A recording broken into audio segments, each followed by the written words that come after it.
I'm a Christian. Right? I believe in Jesus. I think that I don't know. I feel like they have misrepresented Christianity, but they haven't represented it the right way, and I think that kind of gives it a bad name because they represent it the wrong way. I don't think that misrepresents the Bible and Jesus, but that's just they've misused it and they haven't represented it the right way. Do you know that the Pope actually come out and tell you that there's never been a man named Jesus Christ that walked here? Okay, do you know that the Pope also come out and say there's never been a place called hell? Okay. My brother, let me say this to you. You have to ask yourself, because Christianity was beaten to African people. It was actually beaten to your ancestors. This one of the slave ships that the Queen of England sent to Africa to bring slave to the Western world, his name was Jesus. Also there was a ship called John the Baptist. There was churches on top of the slave castles in Ghana, if you go there right now, and still there. What I'm saying to you is African people are spiritual people. It's a big difference from spirituality. Alright, here's a situation. Me and a brother was having a discussion because I grew up in church. I used to be a Christian, okay? In the Bible, this brother came to me last night and we were talking because he started to find out a lot of stuff that he always have question in his mind about. And last night we were talking, and in the Bible it says when Adam and Eve had two sons, Cain and Abel, and he said those were the only people existing on the earth. Okay? Cain killed his brother Abel. The Bible says that after that he went to the east of the garden and he found a wife for himself. He also said in Genesis chapter 4 that he should not enter into the land of Nod for fear that they would kill him. Who are they? And then he also says that he should go to the city of refuge. So who built that city, and if there wasn't people committing murder, where that city of refuge come from? This is what I'm saying is, so I've read the Bible, my brother, and I'm not trying to, but what I want you to do is to look at these things and think. Because there's a lot of question mark there.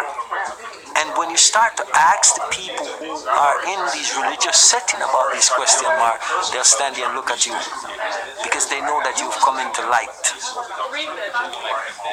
In creation, in that creation story, it says before these things start to take place, he said the earth was all blackness. What do you think that means? You see, you're thinking blackness is just the earth is covered with blackness. No, there was only black people. Before the so-called creation of the white man, there was only black people. Think about this, my brother. White people, they can't take the sun because they are not a natural creation from the Creator. The people on the Sentinelese Island, and I did say this is from the same people who come up with a lot of things, okay? These people in the Sentinelese Island, which is our African black people, they've been there for over 65,000 years. Now, if creation started 6,000 years ago, where did these people come from? How did they get there? They want to tell you that this planet is 6,000 years old. That's a lie.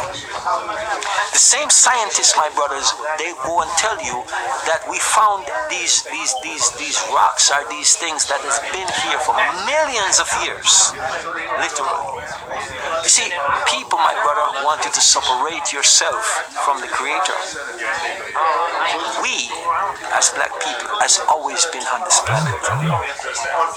Black people has always been here. It's been proven that we have always been here. Everybody else is a carbon copy of black people.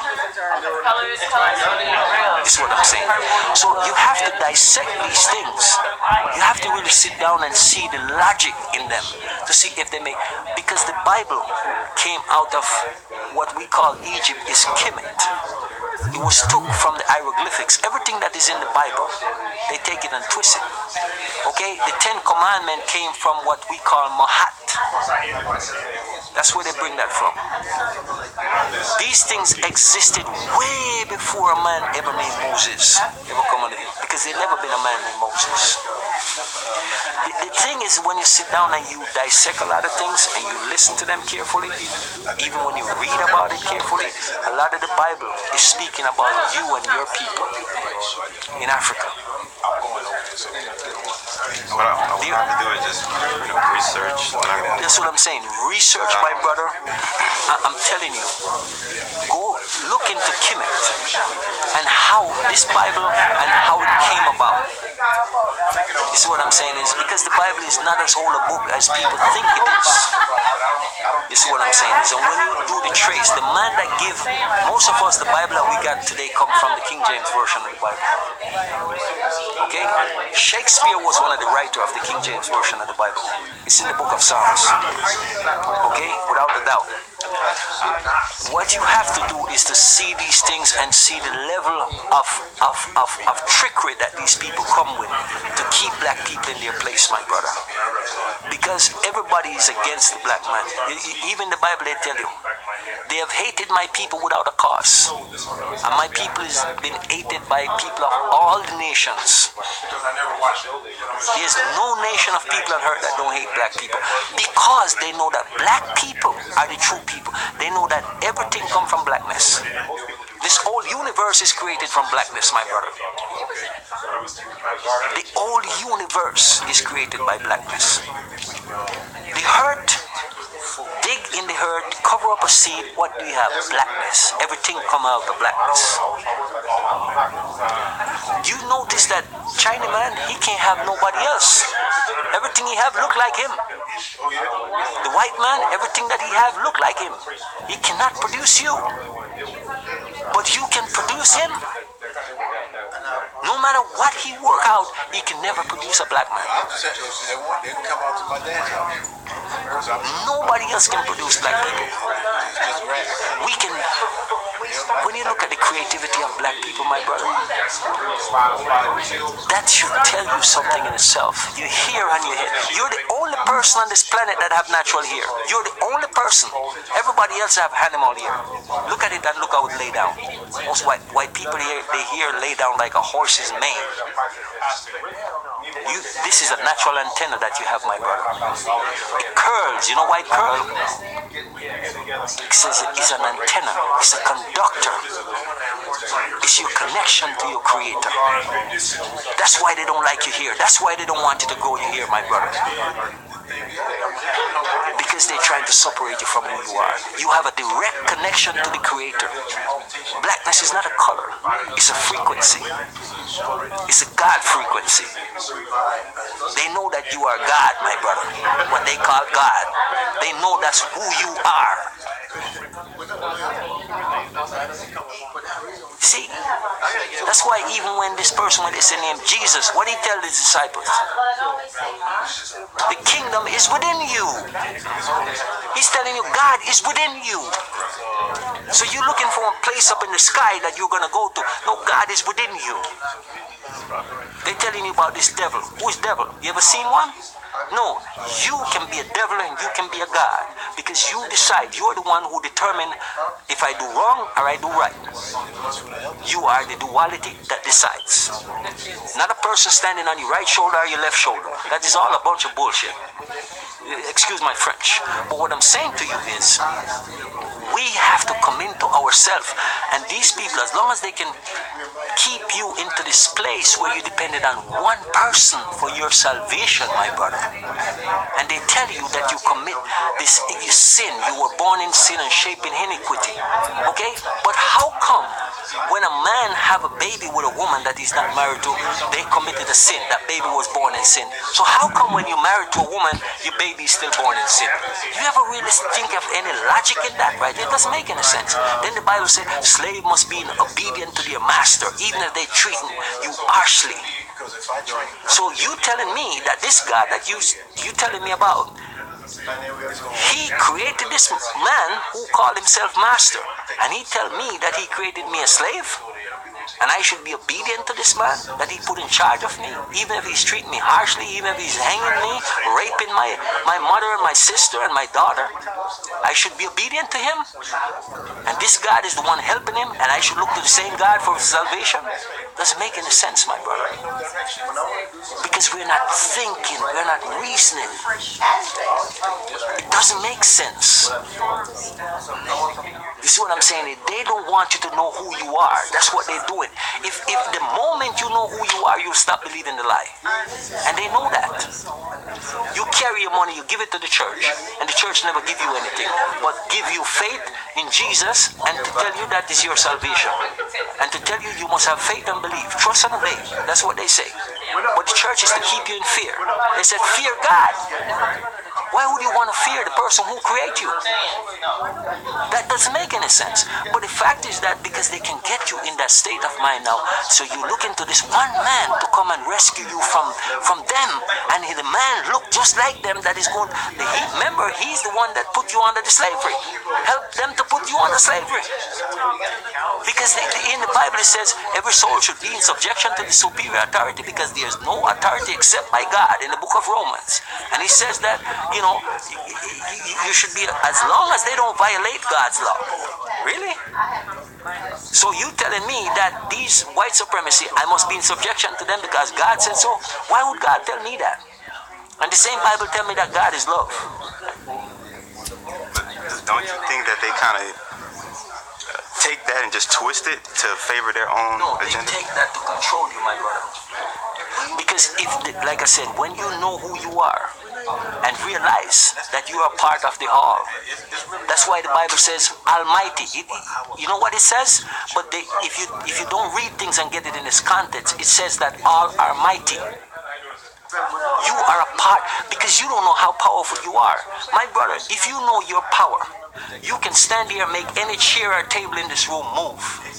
Because you have that ability, but you don't know. Because you are limitless, but you don't know that because the system doesn't teach you that.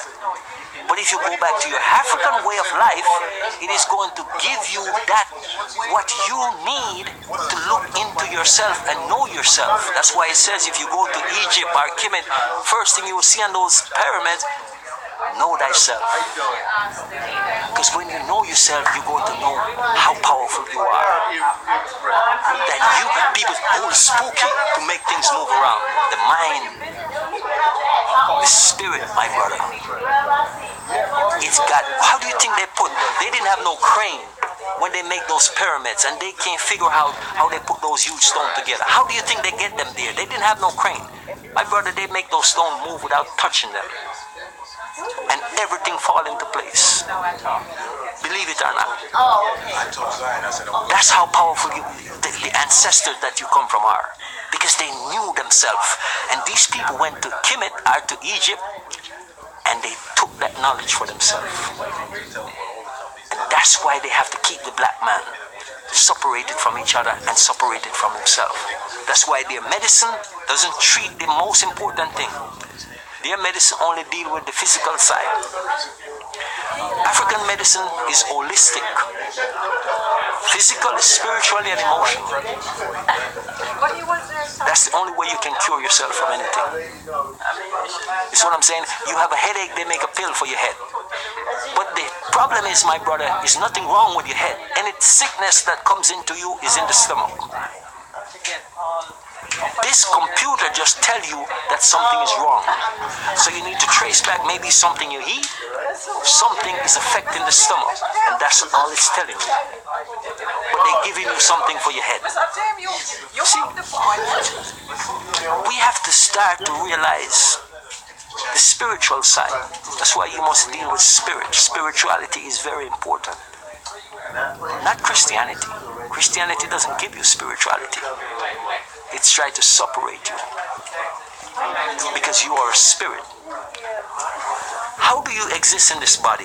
You exist in this body and you speak to me, you see me, you hear me. But is it the body that is doing that? No. It is the spirit inside of the body that is moving and speaking and directing, my brother. You can come out of your body anytime. At night when you go to sleep, the spirit does not go to sleep. The spirit travels. The spirit, how do you think you have visions and dreams? Sometimes you find yourself in places, different places. How do you think you get there? Your spirit goes there. You can be here and you can find yourself in Paris, France, and you have a dream about the Eiffel Tower and you're walking around it. Why? Because it's the spirit that is doing that. It leaves the body and travel. The body is rejuvenating for tomorrow morning. It's like a battery that you plug to recharge the phone, anything. You see what I'm saying? But your spirit never sleeps. It doesn't need food. It doesn't need water. You see what I'm saying? That's the thing that we need to know about ourselves.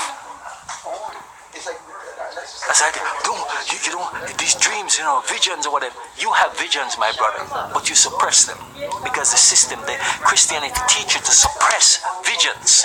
If you were able to not suppress your visions and these great dreams that come to you, my brother, you could know the future tomorrow or today. But they tell, only God knows the future. No, that is not true. Why wouldn't your Creator want you to know?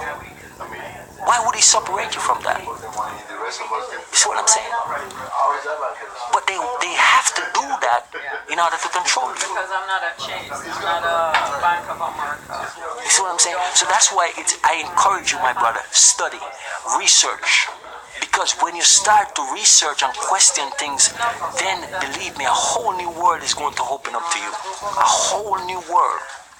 And that's what our people hasn't done because they dumb us down so much. And when I used to go to church, man, it's like I never want to be in church. I never like it because it doesn't, something about it doesn't really do it for me. And even to the time when I start to dedicate myself to the church for a while, it's just something always pushing me away from it. And I tell you, when I come into myself, and I just allow myself to open up to the ancestors and the knowledge because this ancestor worship and all these different things. Don't get into that. This those African voodoo thing. No, my brother. Your ancestors is alive and well. They get me and you to go and bow down to all the... What do you see these people do with their ancestors? They take them and they place them all over the place and then they tell you. And then they tell you, you shouldn't have no statues. This is a graven image before God. And yet you look. You see? Like Madonna and Child, bending down in the basement.